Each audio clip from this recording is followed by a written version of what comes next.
sa isang lungsod na nababalot ng lihim at kasinungalingan. Mula sa mga may gawa nito, Mag-ingat ka sa mga anino sa iyong pananaw. Taong 1994, kasaksagan ng teginit sa Pilipinas. 6 na taon na ang nakalipas mula noong makasaysayang EDSA People Power Revolution at unti-unting umuunlad ang ekonomiya ng bansa. Ang pagbabakasyon tuwing tag-araw ay hindi na lamang para sa mga mayayaman. Hawak ang kanilang mga mid-year bonus. Ang mga ordinaryong manggagawa ay dumadaksa sa mga terminal ng bus. At sa taginit na iyon, ang La Union ang isa sa mga pinakasikat na destinasyon. Sa dalampasigang yakap ng West Philippine Sea, sa gitna ng amoyng bagong huling pusit at ng alat ng hangin, sa pagitan ng sigla ng kabataan at pananabik, dito nagsimula ang bakasyon ng dalawang magkapatid. Si Isabel Reyes, Ong at ay 26 anyos. 3 taon na siyang nagtatrabaho sa isang maliit na patayan sa Caloocan. Ito ang kauna-unahang pagkakataon na nakapagplano siya ng isang tunay na summer vacation. Ang kanyang nakababatang kapatid, si Cristina Reyes, ay isang assistant sa isang maliit na salon sa kanilang lugar. Makahati sila sa upa ng kanilang maliit na kuwarto. Para sa kanila, ang biyaheng ito sa La Union ay higit pa sa isang bakasyon. Ito ang bunga ng isang taong pagtitipid at paghihigpit ng sinturon, isang espesyal na biyahe na silang dalawa lang. Ngunit may isa pa silang kasama, si Paulo Santos, 28 anyos, katrabaho ni Isabel sa Patahian. Matagal na siyang kakilala ng magkapatid, kaya natural lang na naging kasama siya sa kanilang lakad. Pagbaba nila sa terminal ng bus sa San Fernando, dumiretso ang tatlo sa isang transient house na malapit sa beach na San Juan na kanilang naibuk na. Ang unang gabi nila ay punong tawanan sa dalampasigan at sa isang dampa sa salib ng inihaw na pusit at malamig na serbesa. Walang anumang kakaiba, walang anumang tila mali. Naganap ang pagkawala sa umaga ng ikalawang araw. Noong Agosto 11, 1994, lumabas mag-isa si Isabel papunta sa dalampasigan at hindi na bumalik. Ayon kay Cristina, nagpaalam daw ang kanyang ate na maglalakat-lakat lang saglit sa umaga. Si Paulo naman ay nagsabing tulok pa siya sa kuwarto ng nga oras na iyon. Pagtanghali, nang hindi pa rin bumabalik si Isabel, nagsimula nang mahanap si Cristina sa dalampasigan. Pagzapit ng hapon, nag-report na siya sa San Juan Police Station. Nagsimula ang paghahanap ng mga pulis, ngunit walang anumang bakas ni Isabel na natakpuan sa paligid ng San Juan Beach. Habang umusad ang investigasyon, may mga napansin na kakaiba ang mga investigador. Bakit hindi sinamahan ni Cristina at Paulo si Isabel noong umagang iyon? Ano ang nangyari sa pagitan nilang tatlo noong gabi bago iyon? At bakit hindi makatingin ng diretso si Cristina sa mga mata ng pulis? Nang lumabas ang katotohanan na parehong may gusto ang magkapatid sa iisang lalaki, nagsimula ang hinala na baka hindi ito isang simpleng kaso ng pagkawala. Hindi na bumalik si Isabel Reyes. 30 taon na ang lumipas at hanggang ngayon, wala ni isang piraso ng ebidensya ang natakpuan. Noong umaga ng Martes, Agosto 9, 1994, sa isang masikip na eskinita sa Caloocan, sa ikalawang palapag ng isang lumang apartment, nagsimula ang araw ng magkapatid na Reyes. Maliit ang kanilang kuwarto. Magkatabi ang dalawang single-size na kama at halos wala ng espasyo para maglakad. Ang kanilang madamit ay nakasabit lang sa pako o nakatupi sa dalawang plastic na drawer. Ngunit para sa kanila, ang kuwartong iyon ang pinaka-komportableng lugar sa mundo. 3 taon na silang naghahati sa upa at ito ang kanilang naging santuaryo. Nagising si Isabel bandang alas 6 ng umaga. Espesyal ang araw na iyon. Ito ang araw ng kanilang pinakahihintay na biyahe papuntang La Union. Binuksan niya Ulit ang bag na inihanda pa niya kagabi para siguraduhin. 2 tuwalya, pamalit na damit, first aid kit at isang maliit na pitaka na naglalaman ng perang pinag-ipunan niya para ipambili ng pasalubong na tuyo para sa kanyang mga katrabaho. 3,000 piso iyon, 2 buwang pagtitipid mula sa kanyang sahod. Nagising si Christina makalipas ang 30 minuto. Kahit laging puyat dahil sa trabaho bilang salon assistant, bakas ang ngiti sa kanyang mukha. Nagsalo ang magkapatid sa isang pakete ng instant noodles bago lumabas ng kanilang apartment. 20 minutong biyahe lang sa jeep ang papunta sa terminal ng bus. Sa Partas Terminal sa Cubao, naghihintay na si Paulo Santos. Si Paulo, 28 anyos, ay kasamahan ni Isabel sa patahian bilang tagatabas ng tela. Matangkad siya, tahimik, at kilala bilang isang masipag at responsableng tao. Naging malapit siya sa makapatid mula nang pumasok si Isabel sa pabrika at naging kaibigan na rin ni Christina. Hindi na bago sa kanila ang manood ng sine o mamasyal sa luneta nang makakasama. Umalis ang bus ng 9:10 ng umaga. Noon, ang biyahe mula Maynila hanggang La Union ay tumatagal ng 4 hanggang 5 oras.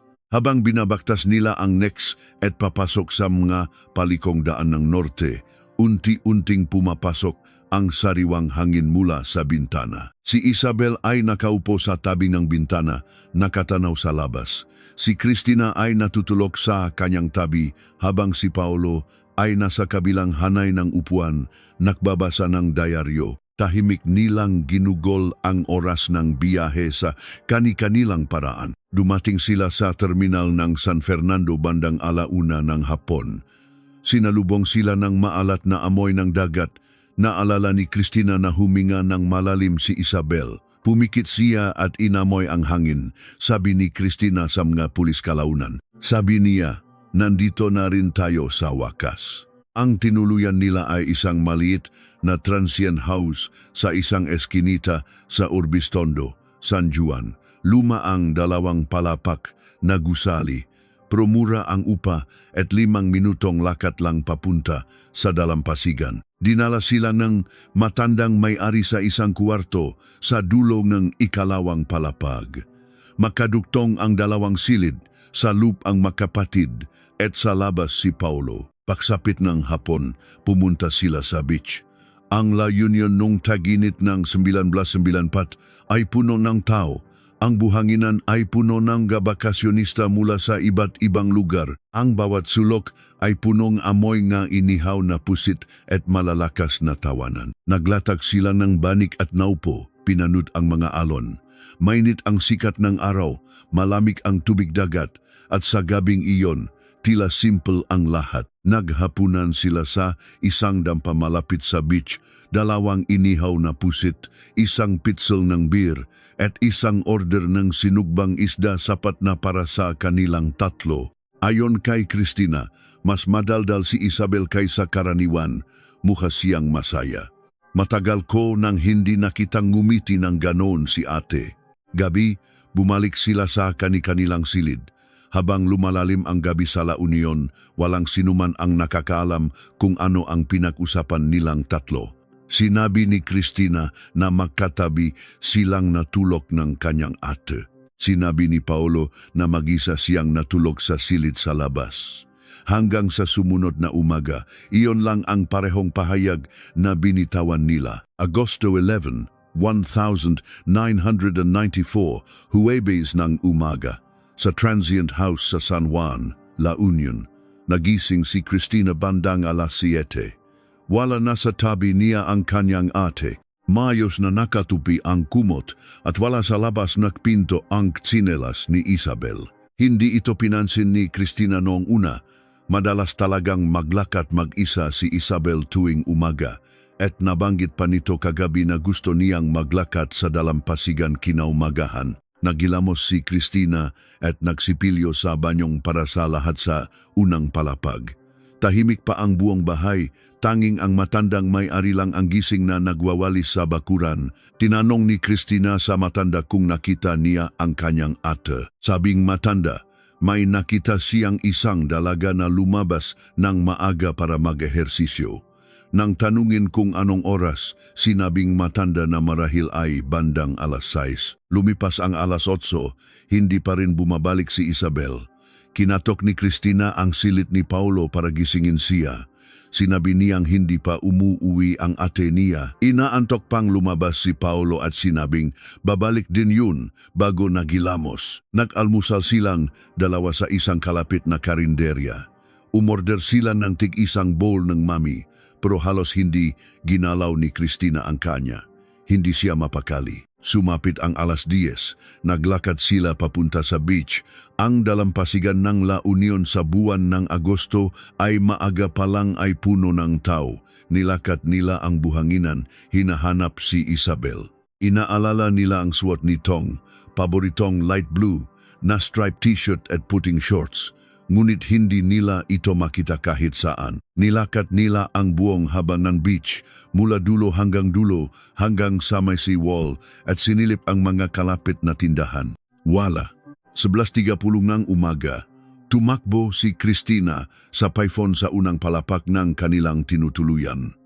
Tinawagan niya ang numero ng kanilang bahay sa Caloocan, ngunit walang sumasagot. Tinawagan niya rin ang ilang kaibigan ni Isabel, pero walang sinuman ang nakausap nito. Noong 1974, walang mga CCTV sa La Union.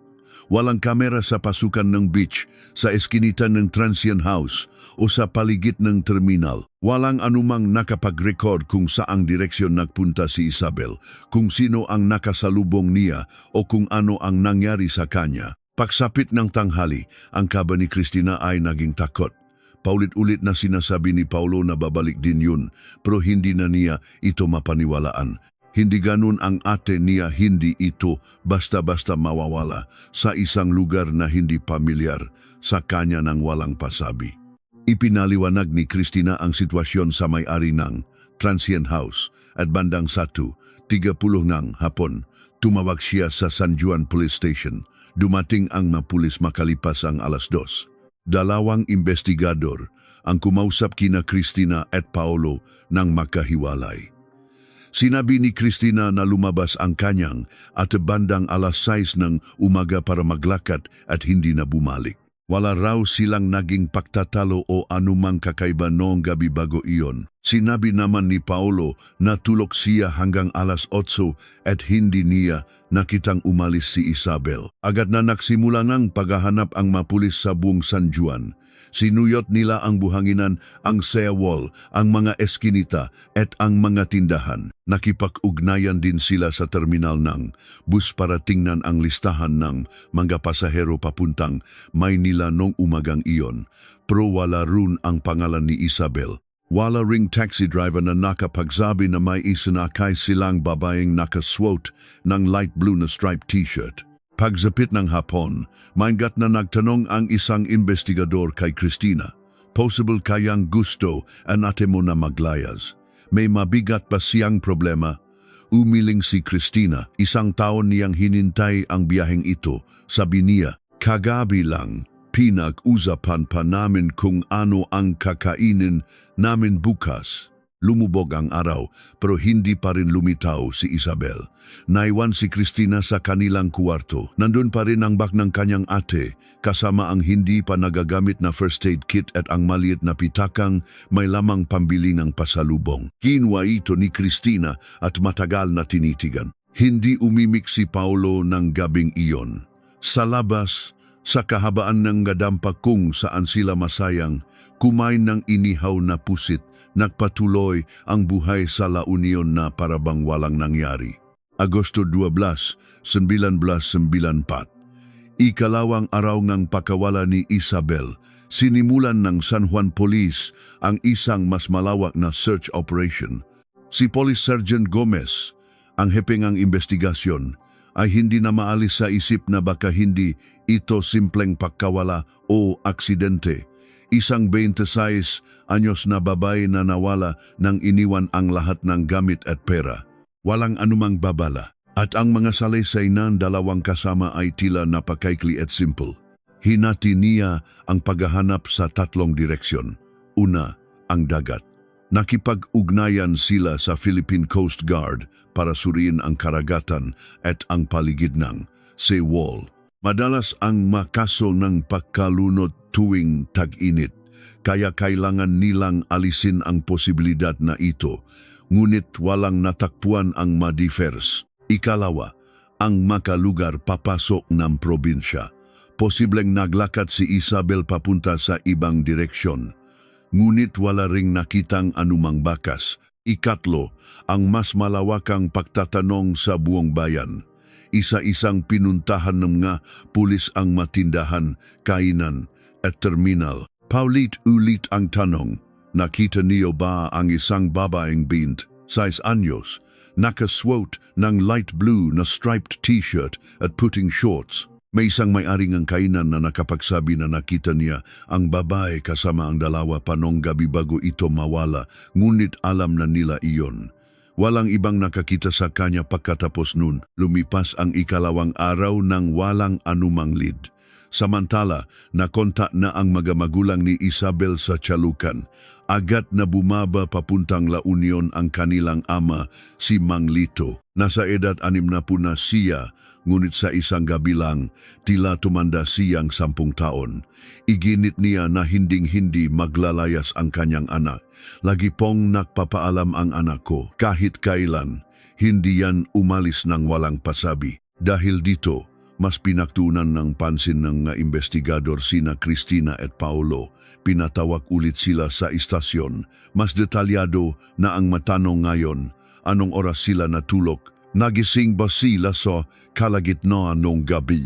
May narinig ba silang ingay nang umalis si Isabel?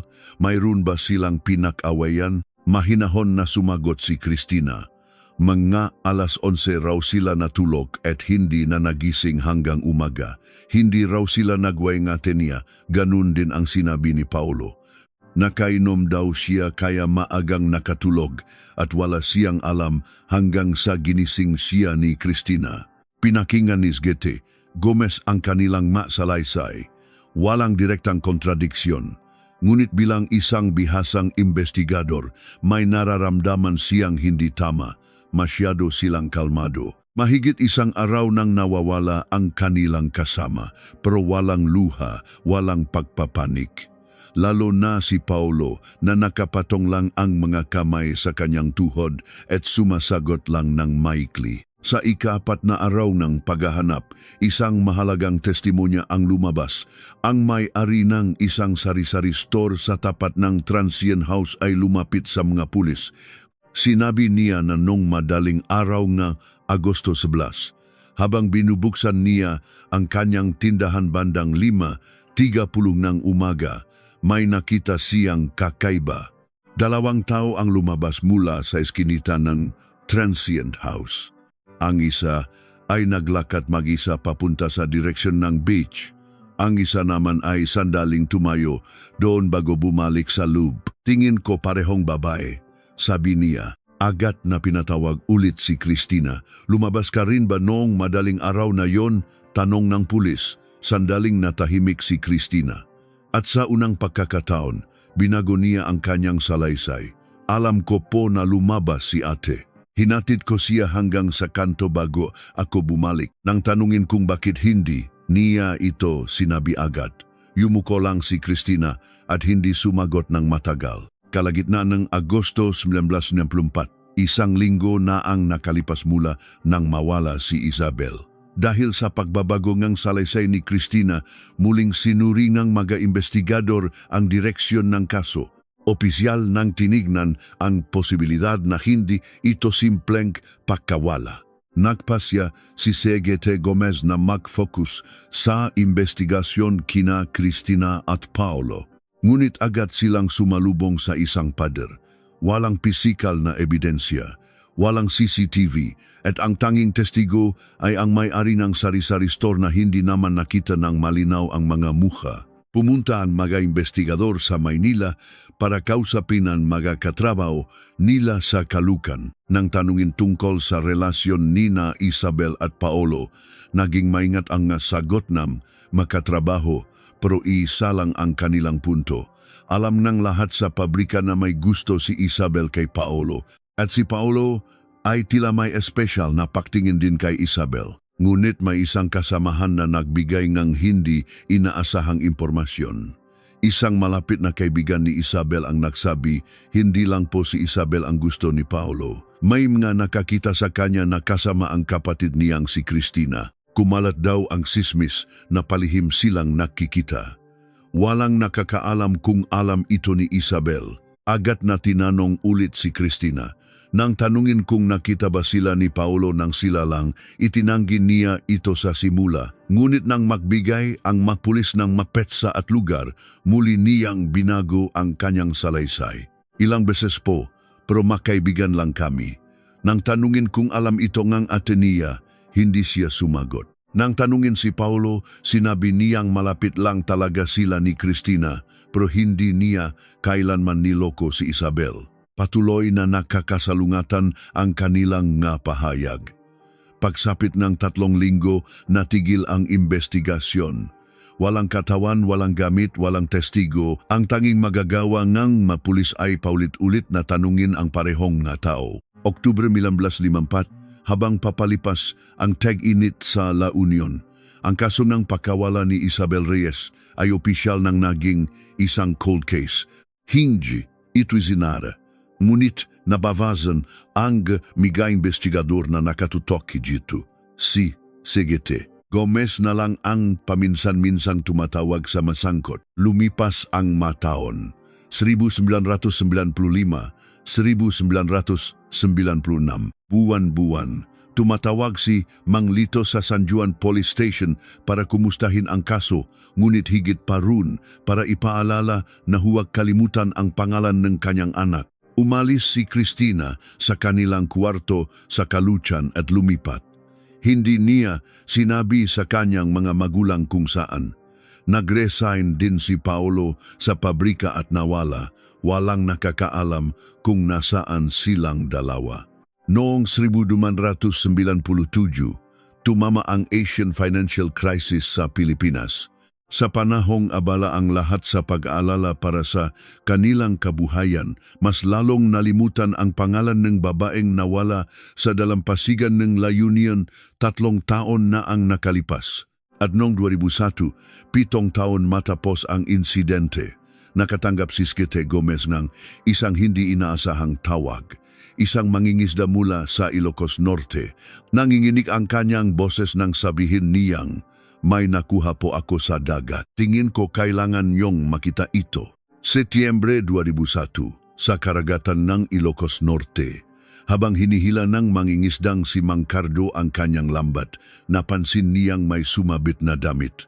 Kupas na ito dahil sa matagal na pagkababad sa tubig dagat, pero buo pa rin ang anyo. Isang t-shirt na may bahid ng light blue stripes. Hindi na bago kay Mang Cardo ang makahuli ng damit sa kanyang lambat. Pero iba ito, sa loop ng kuwelyo ng t-shirt, may isang maliit na name tag, isang pangalang isinulat ng kamay. Malabo na ang tinta, pero nababasa pa, Isabel R. Agad na tinawagan ni Mang Cardo ang pulisya. Nang marinig ni Skete Gomez ang pangalan at ang deskripsyon ng damit, bumalik lahat sa alaala niya. Agad siyang nagtungo sa Ilocos Norte. Nanginginig ang kanyang kamay habang inilalagay ang t-shirt sa isang plastic bag. Pakiramdam niya, ang kasong 7 taon na niyang tangan ay muling gumagalaw. Ipinadala niya ito sa PNP Crime Laboratory sa Camp Crame para suriin. Makalipas ang 3 linggo, lumabas ang resulta. Ang t-shirt ay gawa noong unang bahagi ng 1990s. Pero ang pinakamahalagang resulta ay mula sa DNA analysis. Kumuha sila ng sample mula sa tahi, sa lupkang damit at kinumpara ito sa blood sample ng nga magulang ni Isabel.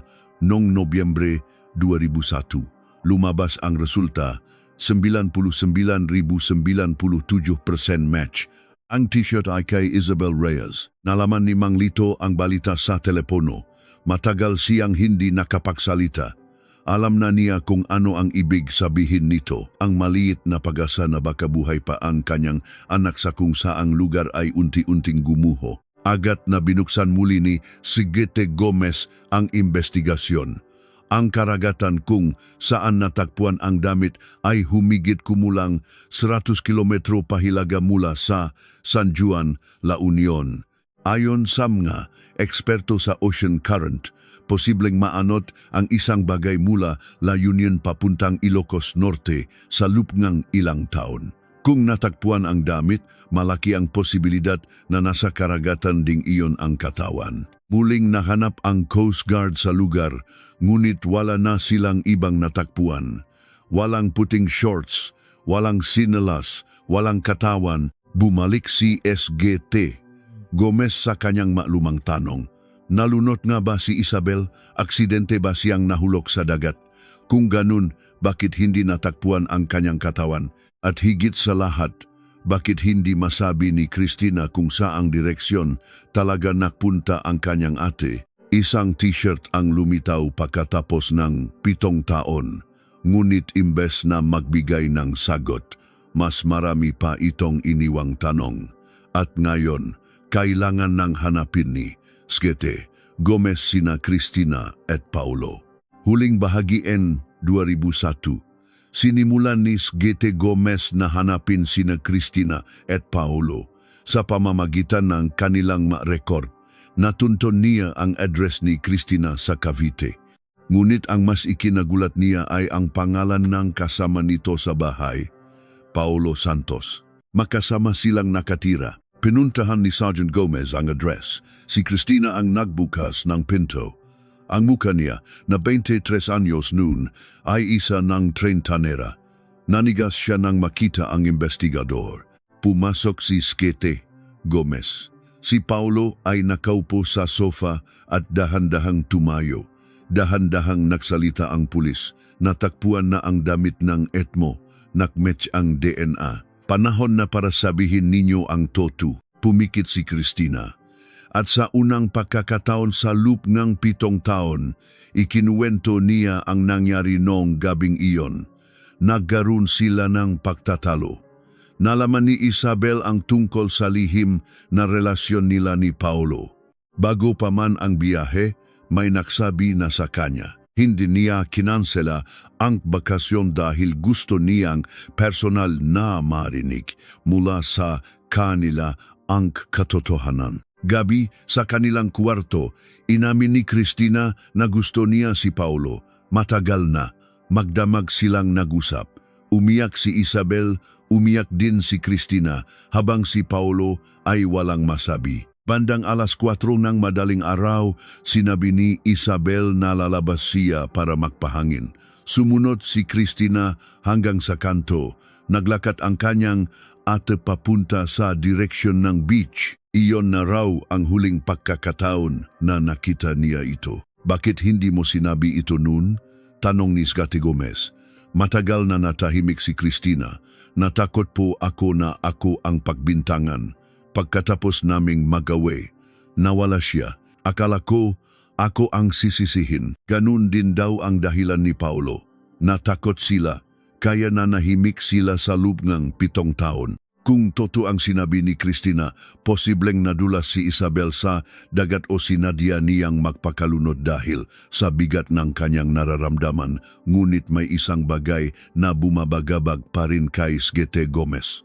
Sinabi ni Christina na pinanood niya ang kanyang ate hanggang sa lumiko ito sa kanto. 4:00 ng madaling araw, sa gitna ng dilim, pinanood niyang maglakad ang kanyang umiyak na kapatid papunta sa dagat. At bumalik na lang siya basta sa kanilang tinutuluyan. Ang libing ni Isabel ay ginanap noong taksibol ng 2002, isang libing na walang katawan.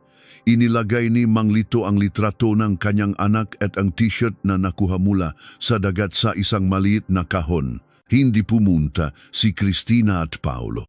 14 na taon matapos ang insidente. Si SGT Gomez ay isa ng police captain at hepe ng investigation unit sa La Union. Nakatanggap siya ng tawag mula sa pulisya ng Cavite. May iniimbestigahan daw silang kasong estafa at ang suspect ay si Paulo Santos. Sa pag-background check, nalaman nilang sangkot ito sa isang unsolved case sa La Union. Pinuntahan ni Captain Gomez si Paulo sa kulungan. Sa edad na 42, malalim na ang maguhit sa kanyang mukha, nagsimulang magsalita si Paulo. Mayroon daw pagkakaiba sa kwento ni Cristina. Ayon kay Paulo, lumabas din siya sa eskinita pagkaalis ng makapatid. Nakita niyang pabalik na si Cristina mag-isa. Wala na si Isabel. Bakit hindi mo sinabi sa loob ng 14 na taon?